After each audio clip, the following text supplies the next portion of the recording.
செய்திகள் வாசிப்பது ரோபோ. திருவள்ளூர் மாவட்டம், எல்லாபுரம் ஒன்றியம், கன்னிகைப்பேர் கிராமத்தில் போலேரி அம்மன் ஜாத்திர திருவிழா 15 ஆண்டுகளுக்கு பிறகு வெகு விமர்சையாக நடைபெற்றது. திருவிழாவை முன்னிட்டு கடந்த 9ஆம் தேதி அன்று தாடி கும்பம், 10 தேதி கிராம தேவதை செல்லியம்மனுக்கு பல்வேறு வாசனை திரவங்களால் சிறப்பு அபிஷேகம் செய்யப்பட்டு வண்ண மலர்களாலும் திரு ஆபரணங்களாலும் அலங்காரம் செய்து அம்மனுக்கு படையல் இட்டு தீப தூப ஆராதனை காண்பிக்கப்பட்டது. இதனைத் தொடர்ந்து 11ஆம் தேதி அன்று கிராமத்தில் உள்ள சக்தி கல்லுக்கு சிறப்பு அலங்காரத்துடன் பூஜை நடைபெற்றது.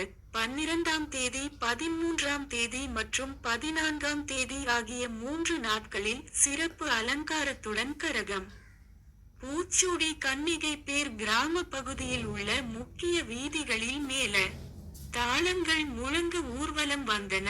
அப்பொழுது அந்தந்த பகுதியில் உள்ள மக்கள் கிரகத்திற்கு தேங்காய் உடைத்து கற்பூர ஆரத்தி எடுத்தும் வழிபட்டனர். அன்று மாலை போலேரி அம்மன் சிறப்பு அலங்காரத்துடன் கிராமத்தில் திருவீதி உலா நிகழ்ச்சியும் நடைபெற்றது. இதனைத் தொடர்ந்து இரவு தெருக்கூத்து மற்றும் கலை நிகழ்ச்சிகளும் நடந்தது.